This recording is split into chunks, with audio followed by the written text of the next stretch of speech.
Bem-vindo ao meu canal, mais uma vez excelente tê-lo aqui.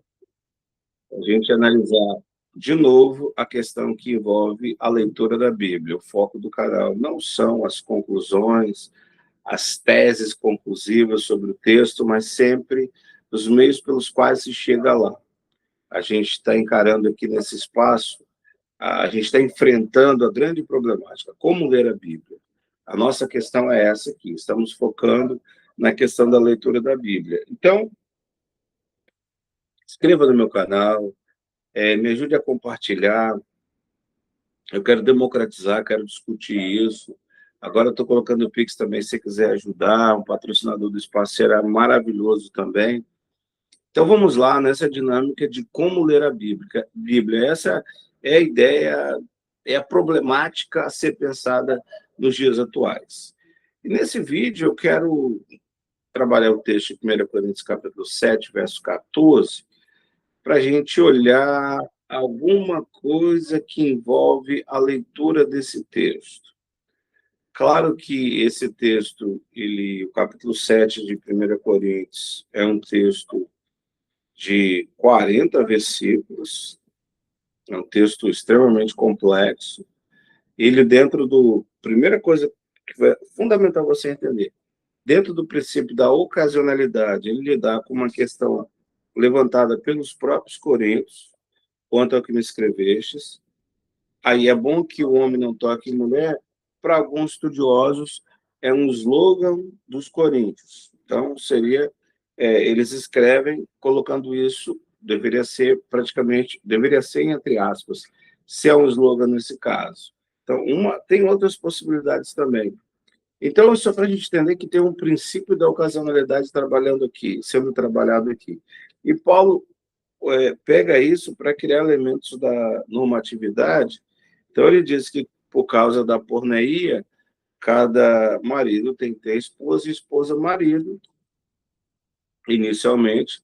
Depois ele fala aos solteiros e viúvos. Aí, no verso 10, ele fala a respeito da continuidade do casamento.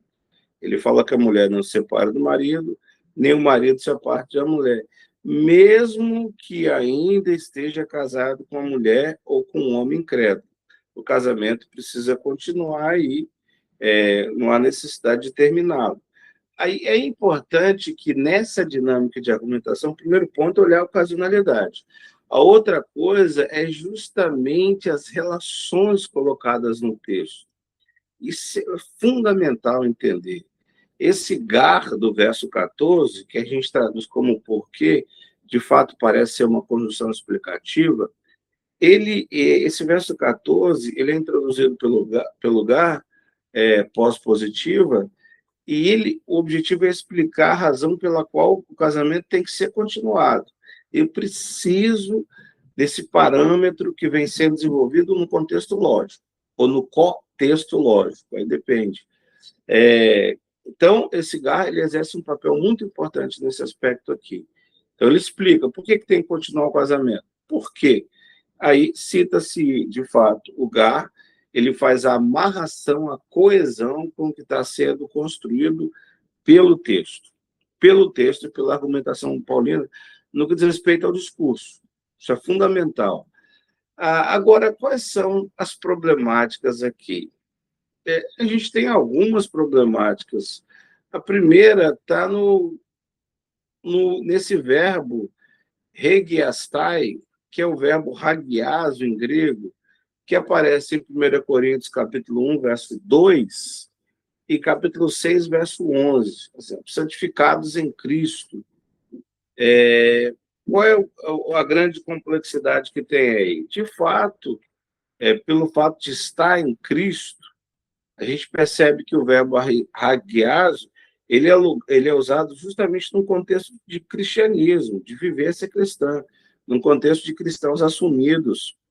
Então, a gente encontra dificuldade porque o verbo hagiazo aqui, ele é usado para o apistós, ou seja, roane, apistós. Ele é usado para o infiel e é usado também para a infiel. Então, o verbo hagiastai, que está no tempo perfeito na voz passiva, provavelmente um perfeito intensivo que pensa mais nos resultados do que na ação inicial. Então, às vezes, ele pode ser até traduzido no presente, que o marido é santificado em te Genaiki, ou seja, na mulher. A locução preposicional exige, ou ela mostra muitas possibilidades de tradução aqui, locativa, instrumental, várias, dentro do uso da preposição. Então, a gente tem dificuldade com o regiastai, porque ele é usado num contexto soteriológico, e é que ele não é usado, ele está conectado ao apistose e não ao pistose. Então, essa é a primeira problemática.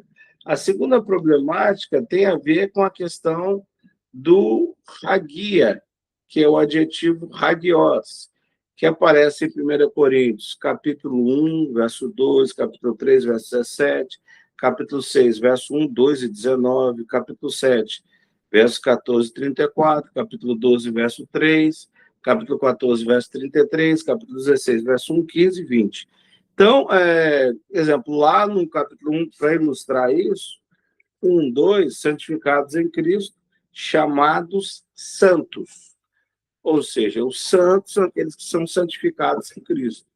E aqui, ela é usada em referência aos filhos que funcionam nessa dinâmica também, ou seja, com a combinação da relação do marido com a esposa, da esposa com o irmão, os filhos se tornam santos e não impuros. Então, o que acontece aqui? Os termos gregos, eles são bem diferentes da dinâmica da coesão lexical aparecida no livro. Normalmente, você usa esse recurso semântico. Você explica os termos usando o contexto. O contexto vai dizer isso. Só que o contexto está indo por um caminho e o verso 14 está indo por outro caminho totalmente diferente com respeito à semântica. Isso torna o texto extremamente desafiador. Porque, e agora, como é que eu vou entender isso? O que, de fato, é regiastai aqui? Então, é nessa dinâmica que alguns estudiosos começam a tratar algumas possíveis teses para isso. Em primeiro lugar, tem aqueles que acham que regiastai aqui tem a ver com o fato da salvação. Então, a ideia de que o casamento, continuando a existir, ele acabava desenvolvendo a possibilidade desse cônjuge apistós alcançar a salvação. Então, a ideia de que se ele é santo, se ele é santificado, se ele é separado, a ideia é que realmente espera-se que ele levará a salvação em algum momento. De outro lado, tem aqueles que acham que o argumento é que os casamentos mistos têm o mesmo status que os casamentos cristãos, não devem ser abandonados. Então, dentro da dinâmica contextual, aí o regiastai funciona assim, ele é santificado, ou seja, esse casamento precisa continuar. Ele não precisa terminar o casamento com um descrente no contexto mais próximo possível. Então, ele tem a mesma prerrogativa de um casamento entre cristãos, que é um casamento misto, nesse caso. Então, continuar o casamento está de acordo com o plano de Deus para o mesmo, deve ser santificado como uma esfera na qual a santidade e o poder transformador de Deus operam. Então, ele também, quando ele diz regiastai, quando ele trata a questão do separado, o marido, o apistós, ele trabalha justamente essa ideia que a gente acabou de citar aqui. O casamento deve ser continuado. A razão pela qual regiastai, ele é santificado na mulher, por isso que o casamento precisa ser continuado. Então, a ideia realmente é de que o casamento misto ele também tem papel importante como casamento entre cristãos. Nesse caso aqui, o foco está muito ligado ao contexto. O regiastai quase funciona na dinâmica de justificar os versos anteriores. E tem uma outra tese interessante, uma tese do Chesterton, um comentário dele de Coríntios, que ele diz o seguinte: o estilo de vida do cônjuge cristão inevitavelmente influencia o espírito, em certa medida, os valores e o estilo de vida do lar, seja do marido ou da esposa. Por exemplo, o testemunho, a oração e a vivência do evangelho tornam o cônjuge e os filhos santos nesse sentido. Assim, essa tese, ela não está em nada conectada com o contexto. A gente, como eu disse, o contexto está sendo claro. Mas essa tese do Chesterton é bem interessante, porque ele acaba mostrando que o Regiastai, ou seja, ele é santificado, e os filhos são hagios, ou hagi, os filhos são santos, justamente por isso. A vida do cônjuge, nesse caso o pistoso, o crente, a vivência dele traria algum tipo de influência sobre o apistós e sobre os filhos também. Essa influência positiva, importante, que envolveu o testemunho e a oração, acaba sendo a grande explicação do por que ele é separado na mulher. E a mulher é separada do irmão, o que leva, numa ideia causal e de possibilidades, se não fosse assim, ou se é assim, os filhos são santos. Então, aí, essa dinâmica, essa explicação do Chesterton é bem interessante. A ideia do estilo de vida do cônjuge, sendo olhada aqui.